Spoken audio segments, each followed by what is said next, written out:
ایرانی national security council کے سربراہ علی لاریجانی نے امریکی حملے سے قبل ایران کے سپریم لیڈر آیت اللہ علی خامنہئی کو ان کے قتل کے منصوبے سے آگاہ کرتے ہوئے ایک محفوظ بنکر میں منتقل ہونے کی درخواست کی تھی۔ تاہم انہوں نے امام حسین کی مثال دیتے ہوئے ایسا کرنے سے انکار کر دیا تھا۔ خامنہئی کی شہادت کے بعد علی لاریجانی امریکہ کا اہم ترین ہدف بن گئے، لیکن وہ اپنی جان بچانے کے لیے روپوش ہونے کی بجائے آخری وقت تک عوام کے ساتھ سڑکوں پر موجود رہے۔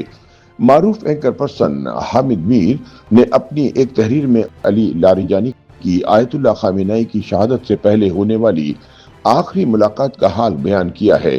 حامد میر کہتے ہیں کہ اسرائیل کی جانب سے علی لاریجانی کے قتل کے بعد یہ سوال کیا جا رہا ہے کہ وہ ایران کی نیشنل سیکورٹی کونسل کے اہم عہدیدار ہونے کے باوجود اپنی حفاظت کیوں نہ کر سکے۔ اس سوال کا جواب ایک ایرانی سفارتکار کے ذریعے ایک ایرانی اخبار میں شائع ہونے والی تحریر سے ملتا ہے، جس میں لاریجانی اور سپریم لیڈر کے درمیان آخری ملاقات اور ان کی گفتگو بیان کی گئی ہے۔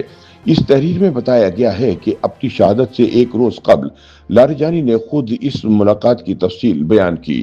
ایرانی اخبار میں شائع ہونے والی تفصیلات کے مطابق امریکی اور اسرائیلی حملے سے چند گھنٹے قبل علی لاریجانی ایک فائل کے ساتھ سپریم لیڈر کے دفتر پہنچے۔ اس فائل میں دشمن کے اس منصوبے کی تفصیلات موجود تھیں، جس کے تحت خامنہئی کو ہر قیمت پر نشانہ بنایا جانا تھا۔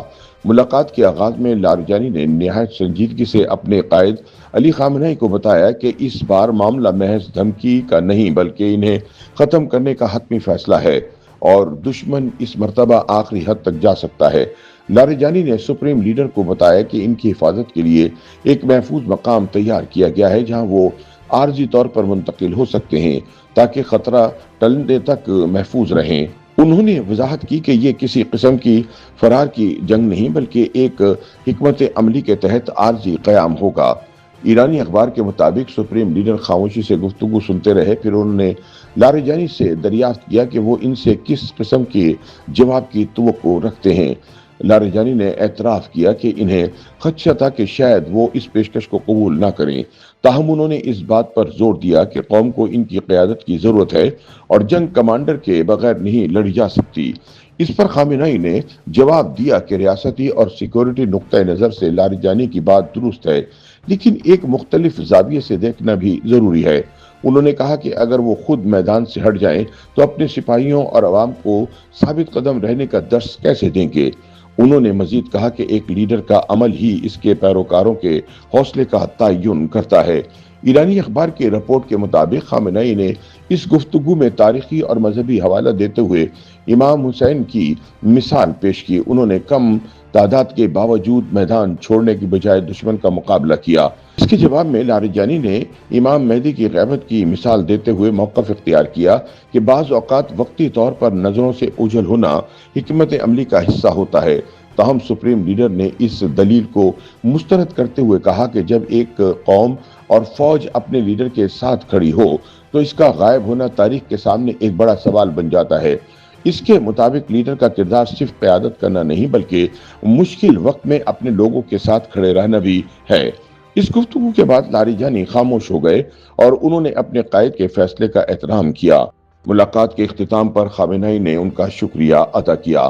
حامد میر بتاتے ہیں کہ بعد ازاں سپریم لیڈر نے اپنے خاندان کو بھی ممکنہ خطرے سے آگاہ کیا اور کچھ ہی دیر بعد وہ اپنے اہل خانہ کے ہمراہ حملے کا نشانہ بن کر شہید ہو گئے۔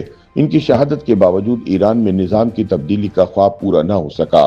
حامد میر کے مطابق خامنہئی کی شہادت کے بعد علی لاریجانی کو یہ احساس ہوا کہ وہ لیڈر جو موت کے خوف سے غائب ہو جاتے ہیں وقت کے ساتھ عوام کی یادداشت سے بھی مٹ جاتے ہیں۔ اسی تناظر میں انہوں نے خود بھی روپوش ہونے کی بجائے عوام کے درمیان رہنے کا فیصلہ کیا، حالانکہ وہ بھی دشمن کے نشانے پر تھے۔ سینئر صحافی کا کہنا ہے کہ لاریجانی کے پاس یہ موقع موجود تھا کہ وہ بھی دیگر رہنماؤں کی طرح زیر زمین پناہ گاہوں میں چلے جاتے، تاہم انہوں نے ایسا نہ کیا اور اپنی قوم اور فوج کے درمیان موجود رہے۔ اس دوران انہوں نے تہران اسکوائر پر امریکی حملوں کے خلاف عوامی مظاہروں میں بھی شرکت کی۔ اس کے چند ہی دن بعد علی لاریجانی اپنے قائد علی خامنہئی کی طرح شہید ہو گئے۔ حامد میر نے اس واقعے کو تاریخی اور فکری تناظر میں بیان کرتے ہوئے کہا کہ ایسے واقعات اس تصور کو تقویت دیتے ہیں کہ اصولوں پر ڈٹ جانے والے قائدین اپنی قوموں کو نئی زندگی دیتے ہیں اور ان کی قربانیاں تاریخ میں ان منٹ نقوش چھوڑ جاتی ہیں۔ YouTube پر گوگلی نیوز دیکھنے کے لیے youtube.com کی سرچ بار میں googly news T V type کریں۔ گوگلی نیوز کے پیج پر سرخ رنگ کے سبسکرپشن والے بٹن پر کلک کرنا نہ بھولیے۔ YouTube پیج پر اپلوڈ ہونے والی ویڈیوز سے باخبر رہنے کے لیے بیل آئیکن پر کلک کیجیے۔ آپ کو ہر نئی ویڈیو کے بارے میں نوٹیفیکیشن موصول ہو جائے گا۔